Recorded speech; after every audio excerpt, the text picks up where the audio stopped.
So, hi everyone. Thanks for joining us today.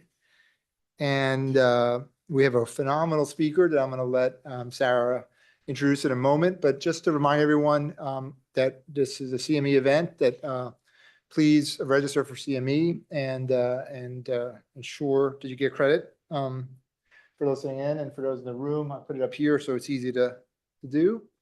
Just to remind folks that their next grand rounds is the Henry Cavan Honorary Lectureship and Visiting Professorship that'll be given by Jason Bartos. His focus will be on, he's an interventional cardiologist doing a lot of critical care work, and it'll be an exciting lecture, and I look forward to having the group here to recognize that. Then we'll have a faculty meeting and a few other individuals coming in February for our next faculty. And so pretty heavy and wonderful lecture program ahead of us.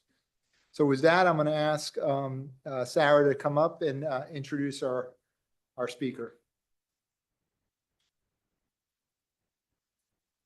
Welcome everyone to Grand Rounds this week. I'm honored to introduce today someone whose career I look up to, Dr. Candace Silversides. She'll be speaking today on the topic of valvular heart disease and pregnancy. Dr. Silversides completed her general cardiology fellowship at the University of Manitoba, where she served as chief fellow.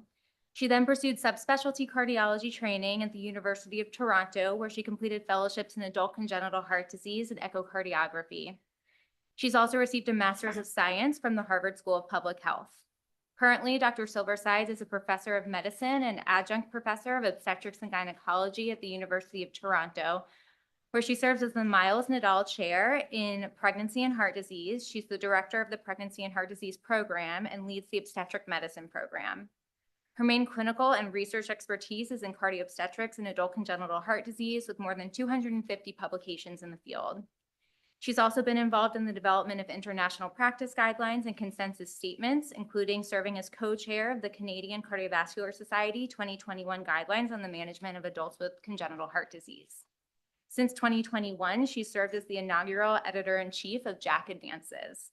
Over the course of her career, she's received numerous teaching awards and has been recognized by the Canadian Cardiovascular Society with a Lifetime Achievement Award. She was also awarded the Kent Ullin Distinguished Career Award for her role in advancing the field of cardioobstetrics. So welcome, Dr. Silversides. Thank you for making the trip to visit us. Well, thanks to everybody for coming out. They said 5 o'clock time is challenging, and so I really appreciate everybody who's here. Let's see. There we go. Okay, so I'm going to talk about valve disease and pregnancy, so really valve disease in young women. And I'm coming to you originally from Toronto. That's the skyline of Toronto. And you'll be happy to know I drove here from Toronto. So if anybody wants to drive, it's 8 hours and it's not bad. It's through upstate New York. So I have 3 objectives. I first want to talk a little bit about the risks of pregnancy in patients with valve disease, what you need to tell them as a cardiologist. I want to talk a little bit about understanding, I'm just going to turn this, understanding how we use that information when we're deciding on valves to put in young patients. And then finally kind of wrap it up with kind of an approach you should use as a cardiologist to tackle this issue. So, why are we even talking about pregnancy? The reason is pregnancy is a prolonged but reversible hemodynamic load on the cardiovascular system. There's an increase in heart rate and stroke volume, so your cardiac output increases, and that can be a hemodynamic stress. It's also prothrombotic state, so an issue for patients with, say, mechanical valves, and it's also a proarrhythmic state. So there's lots of things that happen. As I said, most of the time it's a reversible and well-tolerated hemodynamic change, but there are cardiac conditions where these hemodynamic changes aren't tolerated, and we're going to talk a bit more about them today. But in addition to the fact that, it is a hemodynamic stress, the reality is we're seeing more and more of these patients, and I think that's why it's been increasingly recognized that we need to know more as a cardiology community. This is just only a decade of data from the United States looking at the types of cardiac disease in patients delivering in US hospitals. And the black line is just showing you over the decade, if you look at all comers with heart disease, there's been a trend for increasing helping patients with cardiovascular disease delivering. And if you look at the types, there's the green line, the red line, the blue line, but I want to highlight that the red line is the women who are delivering with valve disease. And what you can see, it's a second most common type of heart disease in these young patients, just secondary to adult congenital heart disease. So with all that in mind, what I'm trying to make a case for is that this population is growing. It's common, 85% of women become pregnant. And it's shocking that it took until 2020 for a statement to come out saying we should have some working knowledge of pregnancy because we see these patients. And so this is an AHA statement, says that all of us should know a little bit. So I drove through upstate New York, and every time I drive by Ithaca, I think of Carl Sagan. But this is a point we're all supposed to know a little bit about how pregnancy impacts the cardiovascular system. So I hope after today, you'll know a little bit more about valve disease in this population. So I thought I'd start with native valve disease, and I want to start with a case. It's a theoretical case. It's an 18-year-old, let's call her Taylor S., who has bicuspid valve with moderate aortic stenosis, and she's fine, and she's asymptomatic, and she's just being watched. And she starts dating, of all things. And so she starts dating, but still all is well, keeping an eye on things. And then, then she gets a little older, and the bicuspid valve disease gets more severe. But still, she's asymptomatic. She keeps dating a lot. This patient dates a lot, I'll tell you that much. But all is well. But now she gets even a little older, so she's 25, and she finds somebody she thinks might be the one. And so now she's starting to think pregnancy. And so I'm going to just talk about the case a little bit more. So she's 25, severe aortic stenosis. She's asymptomatic. This is what her echo looks like. She got normal ventricular function, no LVH, but severe AS with peak and mean gradients of 68/40 of valve area 1.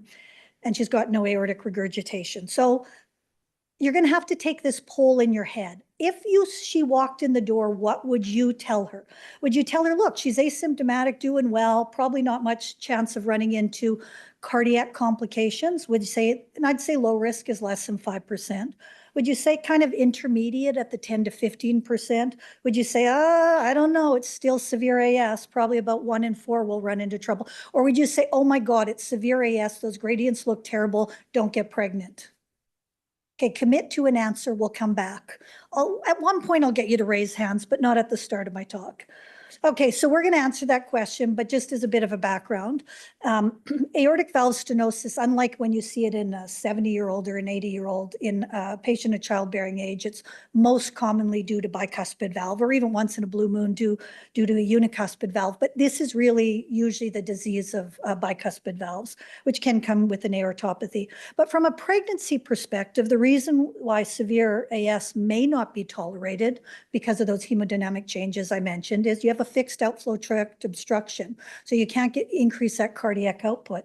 There's also, there's increased preload with pregnancy. You make more blood volume and you may not be able to tolerate that. There's an inability, and also you have a stiff little ventricle sometimes with severe AS and LVH, and it may be preload sensitive, which could be a problem at the time of labor and delivery when you lose blood. So all those things potentially could cause decompensation in an otherwise stable patient, and women may get pulmonary edema or arrhythmias, or even rarely they could not survive a pregnancy.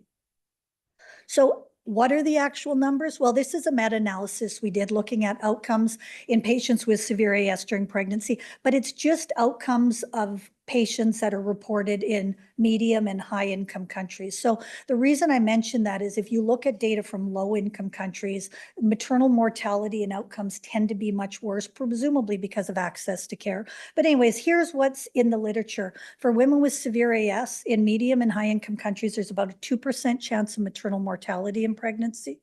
There is about a 10% chance of developing a pulmonary edema. 4% will get arrhythmias. What's also shocking here is these fetal outcomes. I mean, although the numbers sound low for stillbirths and neonatal deaths at 2% and 3%, these kind of numbers are completely unheard of in North America. These are extremely high. So not only can the moms run into trouble, But also the babies can have some really serious complications.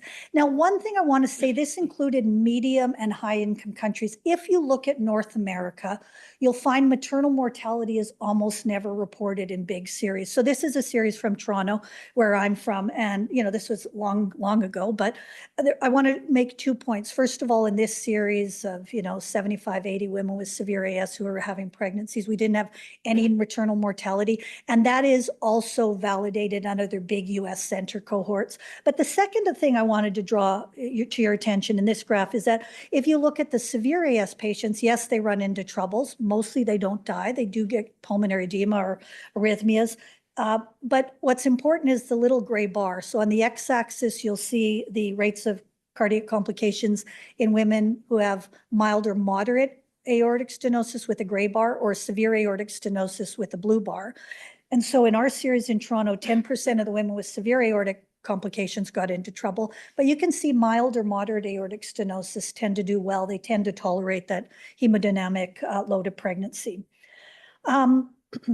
So if we go back to that case, I don't know what you voted on, but severe asymptomatic aortic stenosis has rates of complications, if you look out there, of about 10 to 15% if you use that meta-analysis.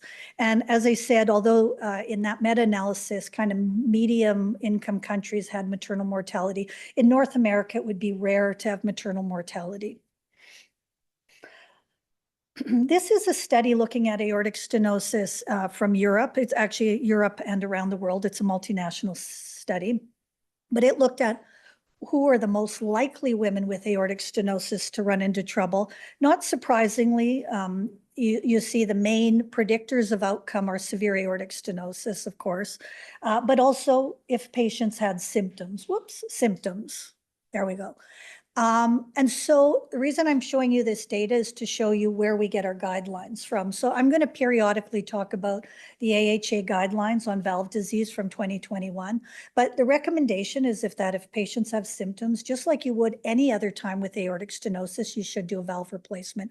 It's a lot more complicated than it seems in a young woman, and we'll talk about that in a minute. But there is a class 1 indication to fix a valve. It gets a little trickier if they're asymptomatic, like the case I showed you. And in fact, it's a 2A recommendation that you can consider it, but it's not a slam dunk. And I hope I convince you why that is as the talk goes on. But anyways, that's where we're left with the recommendations.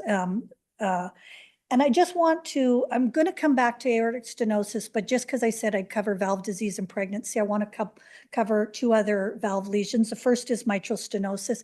It's not because we see it a lot in North America, but for instance, in Toronto, we do have people that have immigrated from countries where rheumatic heart disease is still endemic. So we do see it. And the real issue with rheumatic stenosis is it's really poorly tolerated, even more so than aortic stenosis. So the problem with it is you have that increased plasma volume. So you're trying to get more blood through that stenotic mitral valve, but also you have tachycardia in pregnancy. So you lose your diastolic filling time. And it's the perfect storm for trouble. And so women can develop AFib, pulmonary edema, or even, although again, not in North America usually, women can die in pregnancy from kind of refractory pulmonary edema. So again, if you look at that meta-analysis we did, looking at all the literature that's out there, you can see that there is a maternal mortality rate reported with mitral stenosis, severe mitral stenosis, that is, at around 3%. And you can see the rates of complications are much higher than that AS data I showed you. Almost 40% develop pulmonary edema in pregnancy, and 15% develop new arrhythmias. And again, back to that fetal risk, the mom may even make it through, because you can honestly treat AFib and pulmonary edema for the most part. Well, okay, sometimes it's more complicated, but the issue is these fetal outcomes are pretty rotten looking, with high rates of stillbirth and neonatal death. Now, I'm showing you this again. This is another series from Toronto. Again, it's old, but I wanted to make a point. So if you look at the graphs in the middle under maternal cardiac, those are maternal cardiac complications. And on the y-axis, you'll see the rates of complications in pregnancy. But what I want you to notice is the white bars represent mild MS, the gray bars represent moderate MS, and the black bars represent severe MS. But what you can see that's different here than the aortic stenosis outcomes in pregnancy is that these rates are much higher. So severe mitral stenosis has rates of some type of cardiac complication in the 60% range. There's even other studies that have reported higher. But what you'll notice here is, remember with AS, I told you mild and moderate AS tend to do well, but mild and moderate MS don't do well. Even mild MS has rates of complications that are just over 20%. And moderate MS has rates of complications of around 30%. So my take home here is that MS is really a problematic condition in pregnancy. And it is one of the reasons that, again, you know, back to the guidelines, we say if they're symptomatic, fix it. But with mitral stenosis, we also say, look, even if they're asymptomatic, you should be trying to tackle it and do something about it. And obviously, with mitral stenosis, one of the options you have is a percutaneous mitral valvotomy, which is an option with this lesion. Now, my last of these native valve conditions before I talk about prosthetic valves is just aortic regurgitation. And the reason I want to mention this is because if you pick up any textbook, it'll say we all do, women do fine if they have regurgitant valve lesions. In fact, I'm pretty sure I've written this in many textbooks over the course of my career. The problem is it's never really been it hadn't really been well looked at formally. We all just said, oh, you drop your afterload, it's all going to be fine. These women do great, but without really any data or any studies to support that. And there's actually some reasons why maybe that's not really true, even though I've written it many times in textbooks. But the reason is you increasing your plasma volume in pregnancy, you stretch out a ventricle, maybe you stretch out the annulus, maybe you get malcoaptation, maybe the regurg gets worse, maybe people don't tolerate it. So there's hemodynamic reasons why maybe that statement isn't quite as true as we believe, and that maybe complications do occur. So shockingly, it took the medical community to till not that long ago to kind of look at this question. But this is, again, some data from our group in Toronto where we looked at the rates of adverse pregnancy outcomes in patients with different kind of regurgitant valve lesions. Now, there obviously regurg is different for different valve lesions. Aortic regurg is usually due to bicuspid valve. Pulmonary regurg is usually in the setting of tetralogy of Fallot. But anyways, what you really need to know here is that it is true if you have AR or PR, you probably pretty well tolerated. You're not much of a chance you're going to run into problems in pregnancy. You see on the y-axis the rates of adverse pregnancy complications. But if you look at patients that had AV valve regurgitation, MR or TR, or mixed valve disease, it's not quite so great like that statement every one of us has written in the pregnancy textbooks. So what we did was we kind of zoned in on these patients with MR or TR to find out who's really getting into trouble in this cohort. And we were able to find a few predictors to identify those women with aortic with regurgitation of mitral or tricuspid origin that got into trouble. So there was three main drivers. If you had heart failure before, you're more likely to get heart failure again during pregnancy, kind of no surprise.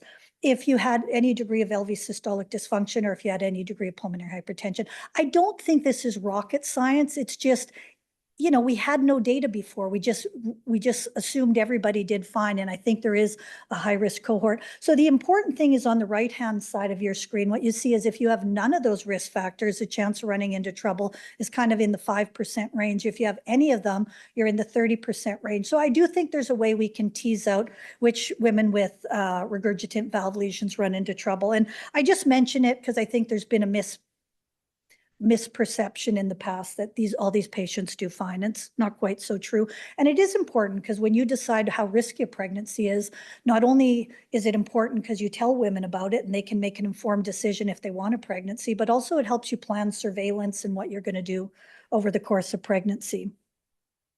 So that's what I want to say about native valve disease. And now take a deep breath because this is more complicated.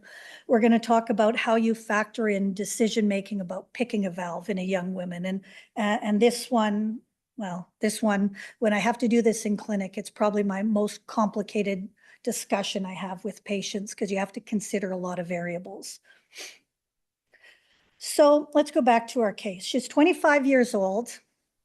And she has severe AS now, no symptoms. She's got this patient or this partner that she really thinks, this is somebody I might like to stick around with. And so the question I have for you is, should we now be considering a a valve replacement. So again, here's her case, 25 years old, asymptomatic, that's severe AS on her echo. Okay, I'm gonna get people to commit. This is one time. Who thinks you should put in a mechanical valve because it's gonna last forever? You know, one time, never has to have surgery again.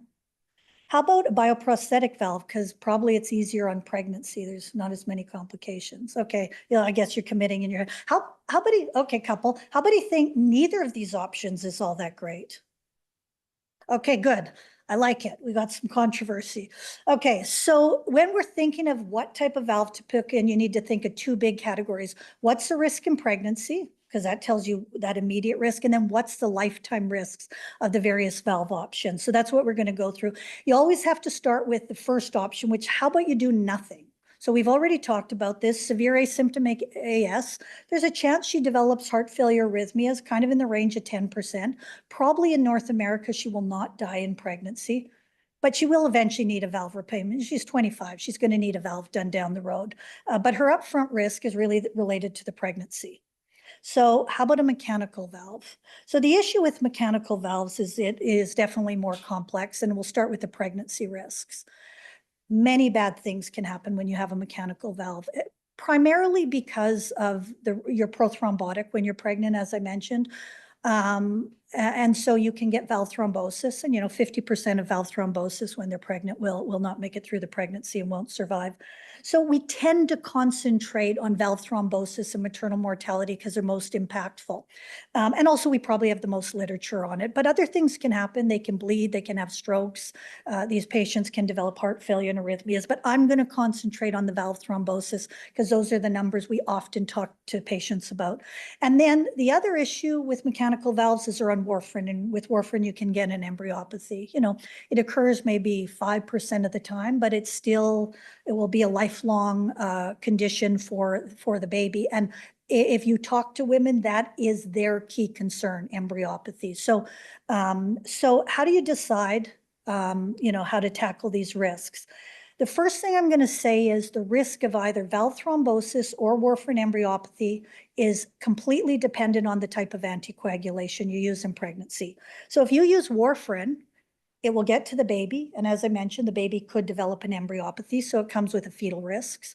But warfarin is better because it protects mom from valve thrombosis. So good for the mom, bad for the baby. However, unlike warfarin, heparin is great for the baby. It doesn't cross the placenta. It's just too big of a molecule, never gets to the baby.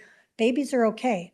However, valve thrombosis rates are much higher in women who use heparin compared to warfarin. And I'm going to show you some of that data in a minute. But what you see is you got this tension. One thing is good for the mom, not for the baby. The other is good for the baby, not for the mom. So what do you think most women pick, by the way, my experience in Toronto, but I assume it's probably pretty similar here. Do you think they take the risks themselves and take the meds that's worse for them, but protects the baby? So do they take warfarin? Or do you think moms say, you know what, I need to be alive. I'm going to take warfarin. I'm more likely to survive. I understand there's a fetal risk, but I'll live with it. Who says the mom takes the hit herself? Yeah, the moms always take the hit themselves with there's times where you can convince them on warfarin, but I'll tell you, by and large, women will take the hit and they'll say they'll have a higher risk of valve thrombosis and protect the baby. But so what are the actual numbers? Because this is what you have to tell her if you're thinking of putting in a mechanical valve. So I'm going to stratify. This is a meta-analysis we did looking at all kind of the contemporary literature on pregnancy and valve outcomes, again, stratified by the type of anticoagulant. And what you can see is the rates for warfarin, for heparin. Really, we use low molecular weight heparin kind of in this era. Or sequential treatment. Sequential means during embryogenesis, so between 6 and 12 weeks gestation, you get off the warfarin, the kid doesn't get warfarin embryopathy, and then you get back the mom back on warfarin after that period of embryogenesis. During that time, you transition with heparin. So you protect the baby while it's developing, and then you put them back on warfarin. But just for simplicity's sake, I'm going to just highlight a few. But the first is, what are the rates of pregnancy complications if a woman has a mechanical valve? Well, there still is a 1% mortality. It's not benign. And there's a 3% chance of valve thrombosis. I mean, approximately. Those rates essentially triple if you're talking about someone using heparin. So again, the rates of mortality are actually high here at almost 3%. And the rates of valve thrombosis are, kind of 10% or 9%. And sequential lies somewhere in between. But I think the bottom line is like, these are mortality risks. I'm not talking heart failure and arrhythmias. I'm talking about not seeing your baby at the end of the pregnancy. So warfarin, mechanical valves are an extremely high risk condition in pregnancy. And that really dictates a lot. However, there's one other important aspect, which is the fetal aspect. So this shows you the rates of live births according to the type of anticoagulant. And warfarin tends to have worse live birth rates. Only 65% of those very high-risk pregnancies will have a low live birth compared to low molecular weight heparin. So again, if your objective is to have a baby, even if you're more likely to live with warfarin, if your real objective is to have a baby, it's more likely to happen if you use low molecular weight heparin. By the way, I'm not trying to plug low molecular weight heparin. I'm just trying to tell you like the balance of things.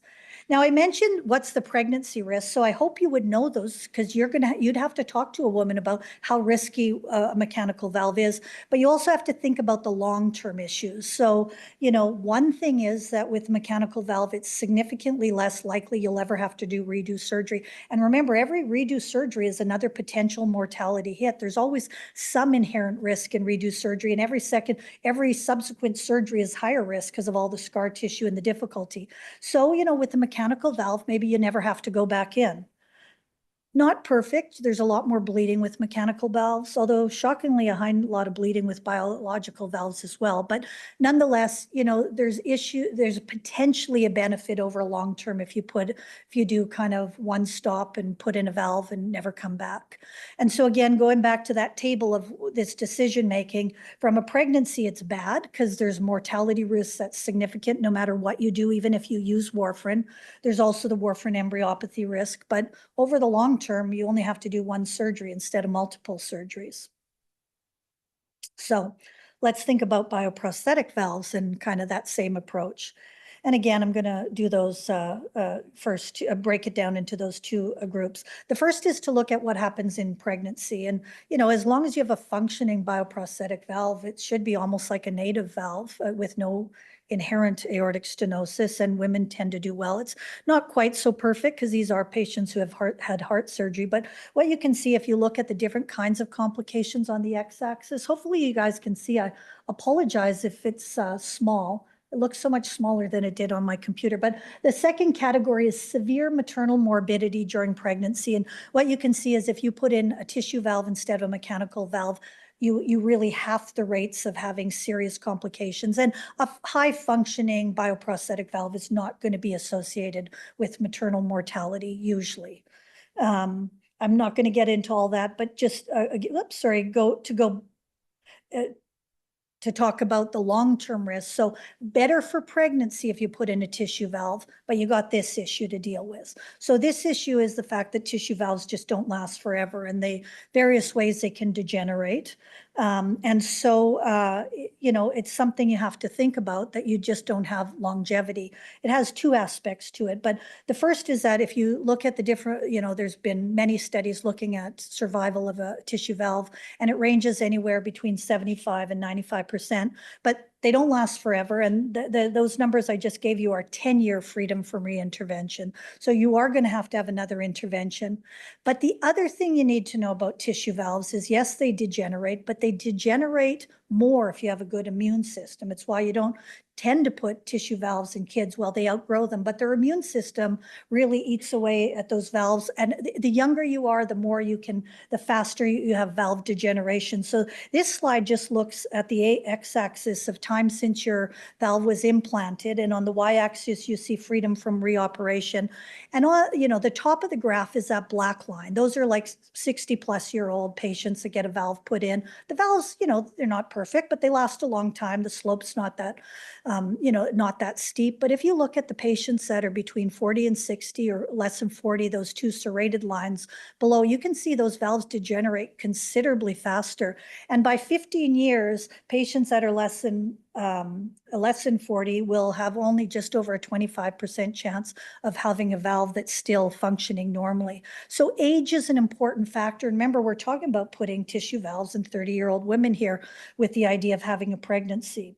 So back to our green table, when you're talking about tissue valves, they're going to have a better pregnancy outcome, but they have this issue that they're going to need redo surgery. And as I said, every redo surgery is a hit. It's a potential complication. So this is a complex plan that you're having to sort out.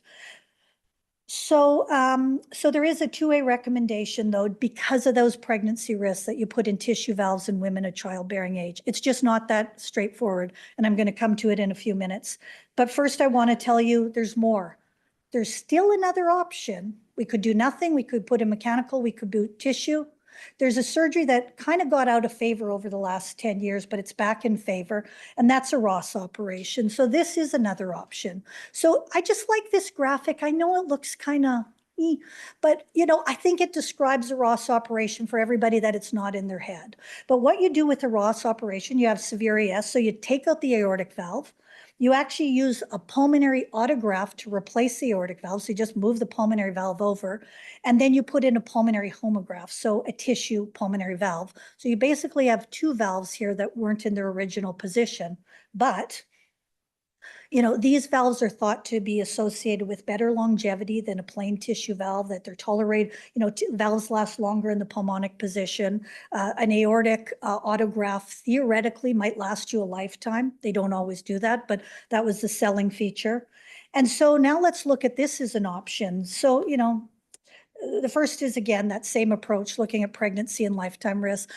One of the reasons I think we don't know that much about Ross is, Rosses still were done at kind of big Ross centers. They kind of fell out of favor for a while. They're back in vogue. Everybody will be happy to know if you're looking after young women.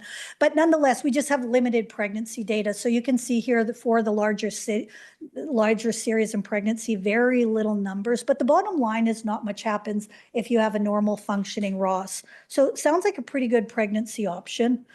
In fact, if you look at the longevity of Rosses, the blue line represents longevity. So this shows freedom from cardiac and valve-related mortality on the y-axis and years since operation on the x-axis. The blue lines represent the Ross procedure. The red lines represent mechanical valves. Now, this is data from my center in Toronto, where we have like a guy that loves Rosses, has loved them forever. Probably this is a little better outcomes than I think you'd see in most places, but the gist of it is the same. If you put in a Ross, you do get longevity, and it's certainly better longevity than those tissue valves I showed you earlier. Eventually Ross trouble happens. This is overly optimistic, but nonetheless, it's probably an alternative that gives you better longevity than a tissue valve, a plain tissue valve. And so with Rosses, again, you get good pregnancy outcomes, but you're going to need reinterventions. And now not only in one valve, but two. You might need an intervention on the aortic autograft or the pulmonary homograft. So what do the guidelines say? Well, for some reason, they decided not to give guideline recommendations even to the Ross, even though I just did a plug for it. But buried in the guidelines, what you will see, is a comment that the Ross procedure is an alternate, pretty light recommendation, I have to say, for what is probably a pretty decent operation. But they say it's an alternative if you can do it at a center where people are good at the Ross operation. I think it'll make it into an iteration of the guidelines, but these are kind of lukewarm recommendations. But anyways, let's go back to our case. So you wake up again. So here she is, Taylor S., bicuspid valve, severe AS, no symptoms. Remember, this was all discussed because now she thinks she's got a partner, that maybe there'll be a long-term future. Yeah, and so she gets a bioprosthetic valve with a perimount magnese valve. Okay, all sounds good. Now, the next echo I was going to show you is not Taylor S. Maybe none of this is Taylor S. But the next echo is truly another echo of a young woman who picked a prosthetic valve, so she could have a safe pregnancy. And it's 9 years later, exactly like this scenario. Here's the valve though.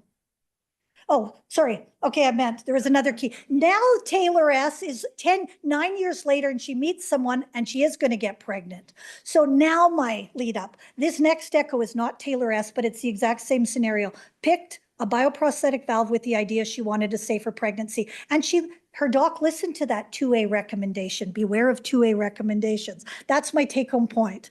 Anyways, here she is.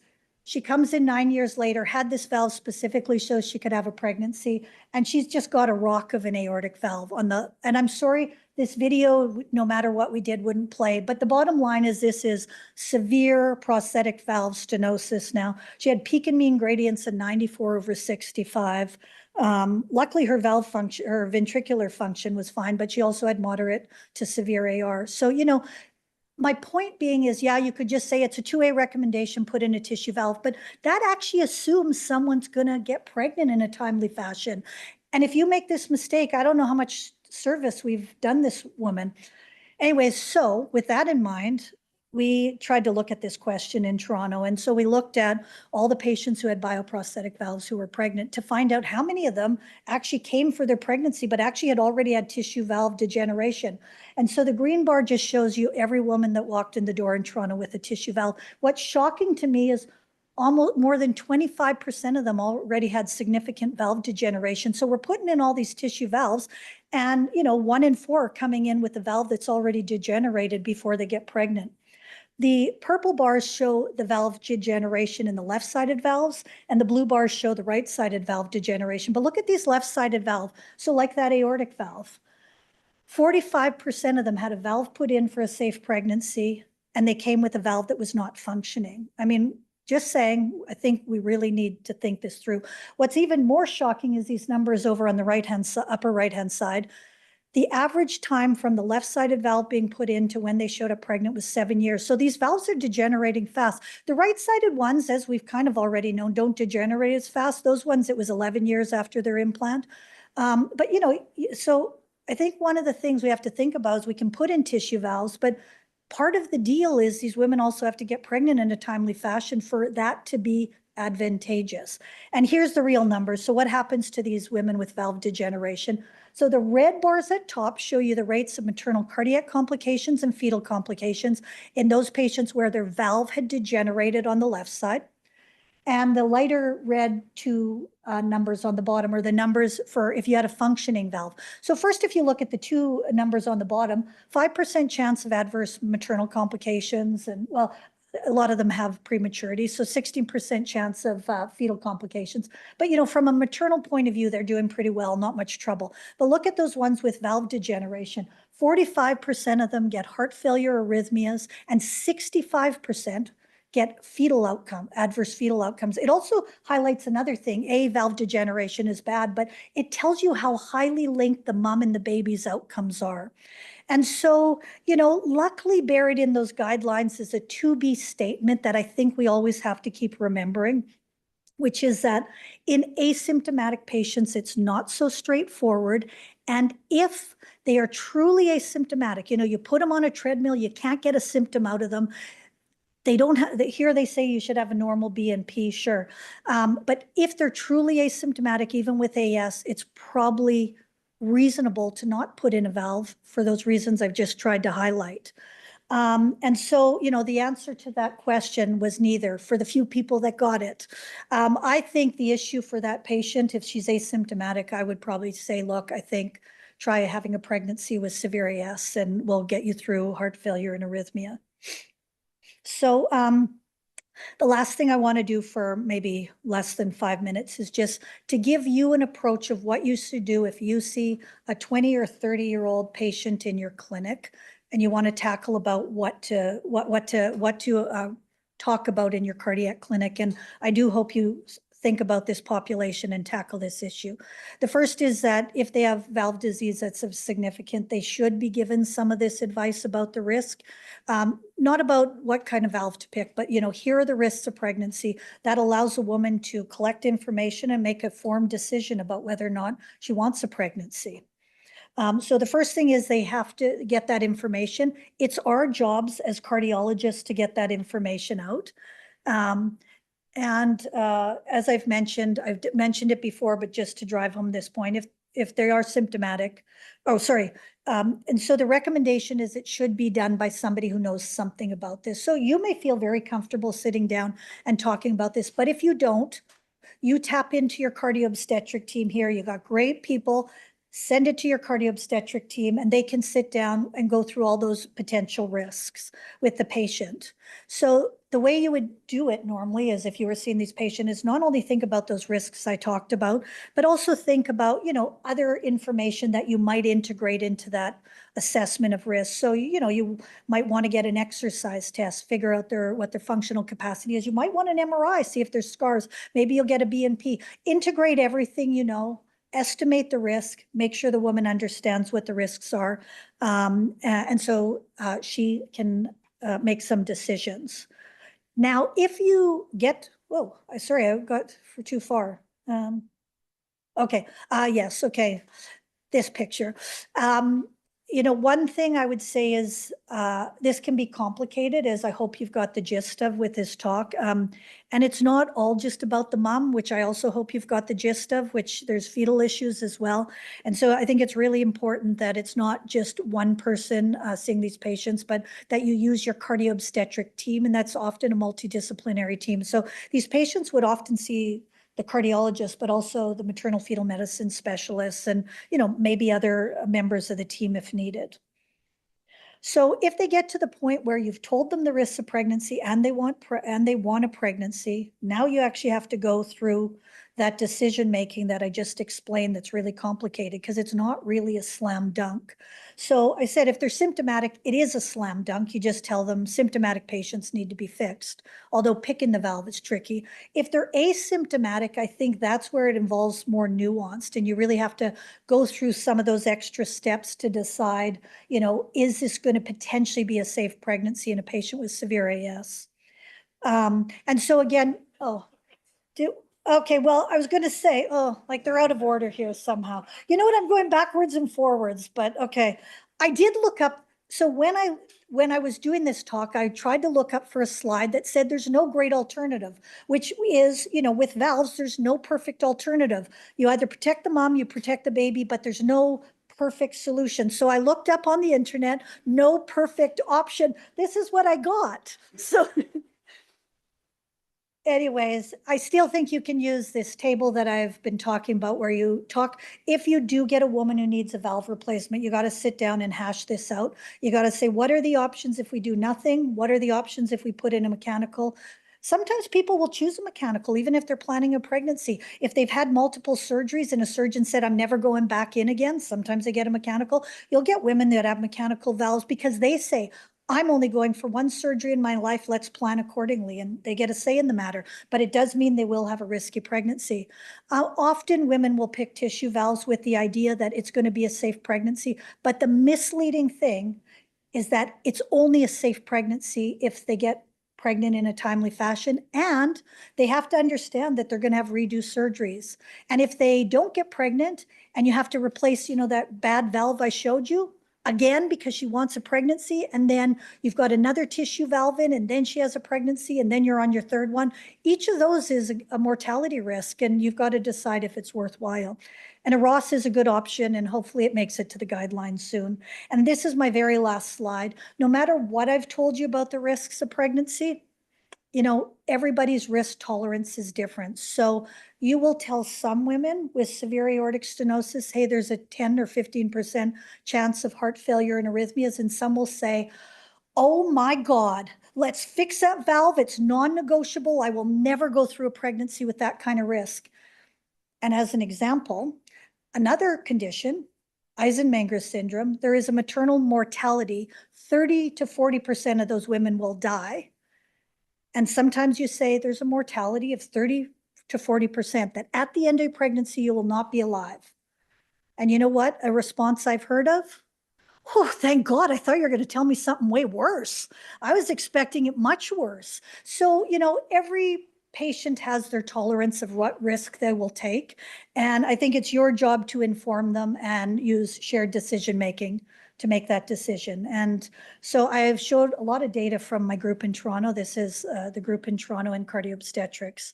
And I have to thank them because a lot of the studies that I presented were a group effort. So thanks very much, and I'm happy to answer questions.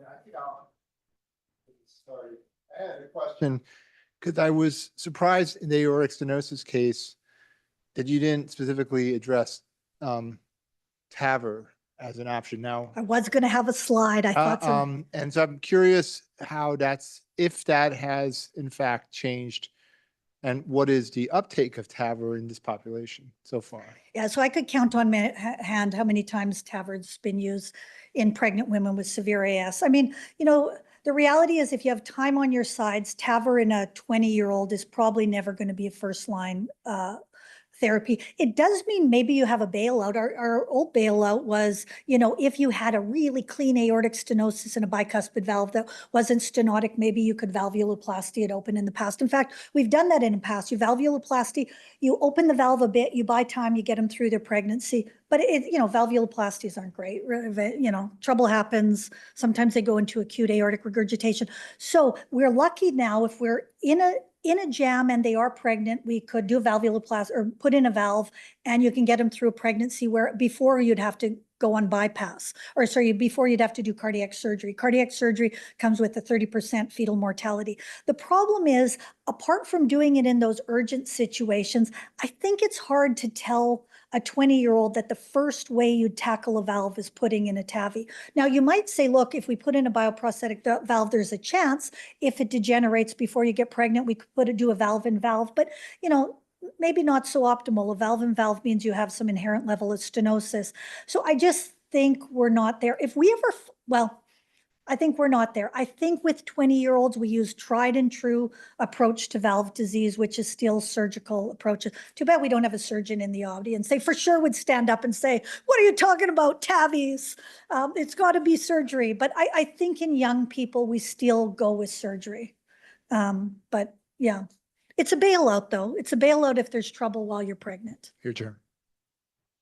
Thanks very much. That was a great talk. So I'm a congenital interventionalist, and Nice to I hear. would say from the standpoint of somebody who takes care of 15, 16, 17, 18 and onward, Yeah. that balloon valvuloplasty in this population, if, as you said, if the valve looks clean, it's not calcified, which is usually the case in this age group, is usually pretty well tolerated and works very well, depending on what your goal is. And your goal is to get them their gradient down, not to get it to zero. Yeah. And so do you really feel like that's moved on, that's not? No, I think it comes off, honestly, when we discuss these, that gets thrown out. So, I think unlike general cardiology, where you see an aortic valve that's usually like a hunk of calcium, these stenotic bicuspid valves actually can be quite calcium free, pretty clean, and you can balloon them open. But there's two issues. One is if you were doing it pre-pregnancy, you also are only buying so much time. So you're kind of only maybe helping out. We've definitely used it during pregnancy when, people have gone sour. We've ballooned it open, but we've also ballooned it open, had acute AR, go into cardiogenic shock. Not so fun. So, I'm saying that, I think it's a great option.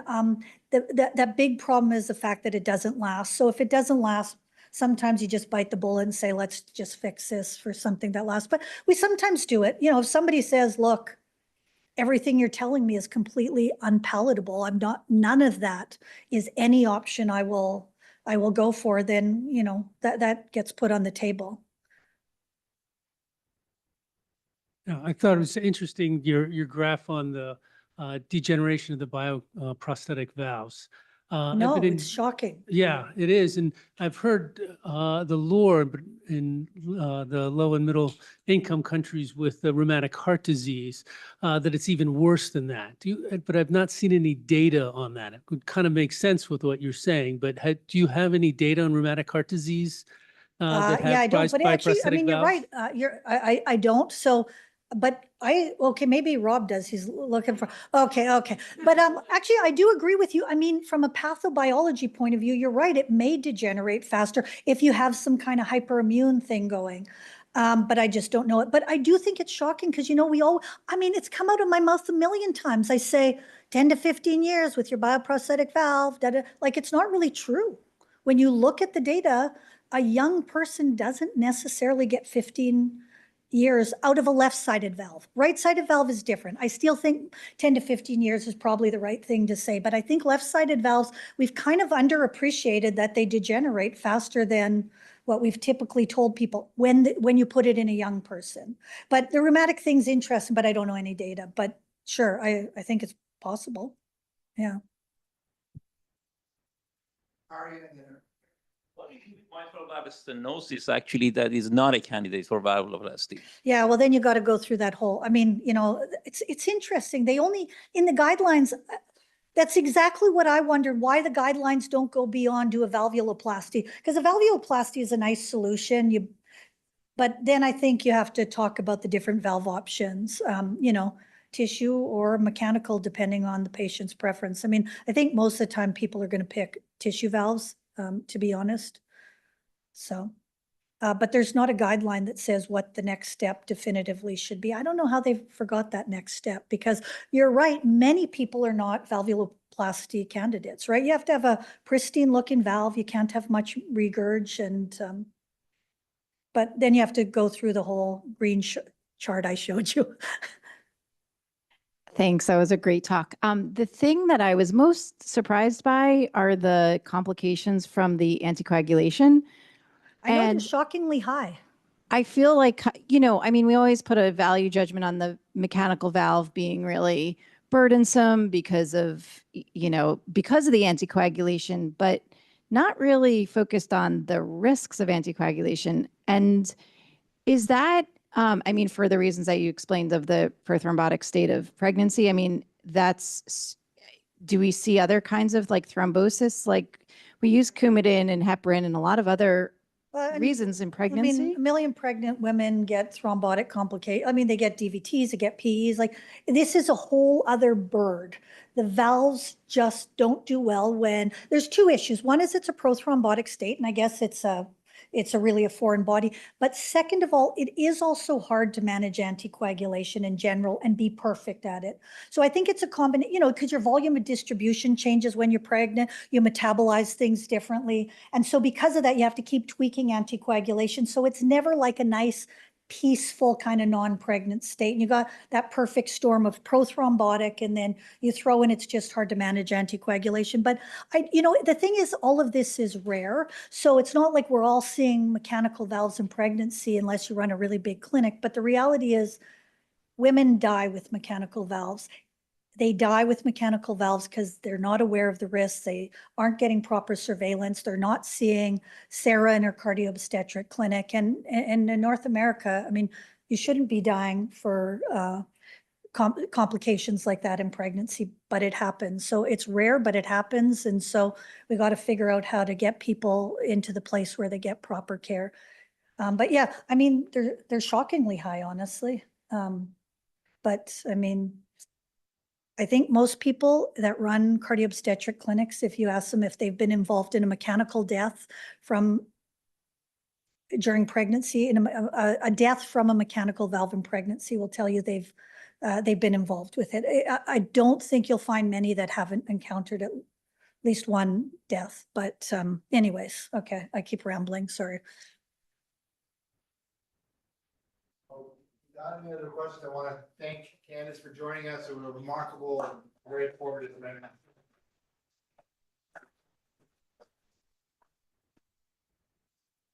Well, thank you very much, and thanks for coming out.